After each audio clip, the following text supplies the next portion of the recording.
J'ai plus de poils sur mon pull que de poils sur mon chat. Est-ce que c'est bon pour vous? Après cette intro exceptionnelle, moi je vais vous introduire directement l'animal dont je vais vous parler. C'est la Turritopsis nutricula. Porte un autre nom chelou. Si vous arrivez à le lire, bien joué, parce que moi non. Mais c'est une méduse. Alors, à part le fait qu'elle soit absolument adorable, elle est quand même bien particulière, c'est pour ça que je vous en parle évidemment. Elle nous vient tout droit de la mer des Caraïbes, mais elle s'étend énormément sur tout le globe. En faisant mes recherches, j'ai trouvé aussi qu'elle se trouvait en Méditerranée, mais il y en a qui disent qu'elle a été découverte en Méditerranée. Moi je suis partie du principe que je trouvais plus d'infos sur la mer des Caraïbes que sur la Méditerranée. Mais bon, dans tous les cas, elle est partout. Mais sachez que du coup, si jamais un jour vous allez en Méditerranée, peut-être que vous la verrez. Bon, il se trouve que cette petite méduse, elle est vraiment microscopique, 4 à 5 mm. À moins que vous ayez une vue exceptionnelle, pas comme moi, bravo. C'est une méduse que quand elle est enfant, elle a à peu près 8 tentacules, et quand elle a atteint un stade adulte, elle a 80 à 90 tentacules. Elle est évidemment de la classe des cnidaires de l'embranchement des hydrozoaires. Je vous en ai déjà parlé évidemment, vous vous rappelez ce que c'est. Je vous fais un récap évidemment juste ici, vous avez qu'à aller voir mes autres vidéos. Retenez bien le fait qu'elle est de l'embranchement des hydrozoaires, parce que les hydrozoaires, ils passent d'un stade polype à méduse.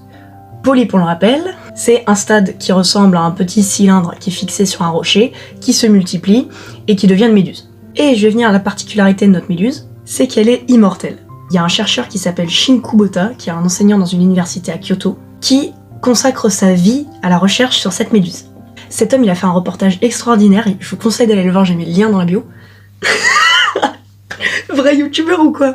Je reviendrai sur cet homme après, mais d'abord je vais vous parler de pourquoi elle est immortelle cette méduse. Oh!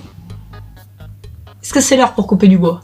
Et quand elle se... C'est pas possible, on se fout de ma gueule. Donc cette méduse, elle a un stade de polype, donc son petit cylindre sur un rocher, elle se multiplie et devient une méduse. Et une fois que cette méduse, elle se sent menacée, ou alors elle est stressée, elle est en manque de nourriture ou quoi, ou qu'elle devient trop vieille, elle se retransforme en polype, elle se fixe sur ce rocher, elle se multiplie, et voilà. C'est ce qu'on appelle l'immortalité biologique. L'immortalité biologique, c'est quand il y a un taux de mortalité qui est stable ou qui descend. Mais évidemment, elle est quand même vulnérable face aux maladies ou aux prédateurs. C'est une notion qui est utilisée pour les organismes qui ne sont pas soumis à la limite de Hayflick. La limite de Hayflick, c'est lorsque la division cellulaire est limitée. Et pour être capable d'être immortelle comme ça, elle a la capacité de transdifférenciation. On dirait un mot complètement inventé, pas du tout français, mais c'est les scientifiques. La transdifférenciation, c'est un concept assez complexe, mais qui pourrait se résumer à donner une nouvelle fonction à des cellules. Dans notre cas, la méduse s'en servirait pour transformer ses cellules vieilles en cellules jeunes. Malgré le fait qu'elle soit capable de se multiplier lorsqu'elle redevient polype, il y a quand même un système de reproduction. Faut savoir que même quand elles sont en stade de polype ou de méduse, elles se nourrissent, ces bestioles. Elles se nourrissent de mollusques, de plancton ou de toutes petites crevettes. Et notre chercheur Shin Kabutoa, lui, élève ces bestioles et leur donne des toutes petites crevettes. Je crois que plus ça va et plus je suis en train de descendre en fait. Ah, c'est mieux là, hein. J'ai retourné tout internet pour vous chercher, même pour moi-même, une vidéo d'une méduse qui redevient un polype, sans succès. Et notre chercheur, au lieu de nous filmer cet étrange phénomène, lui, il s'amuse à faire des musiques sur ces petites bestioles et nous faire des karaokés.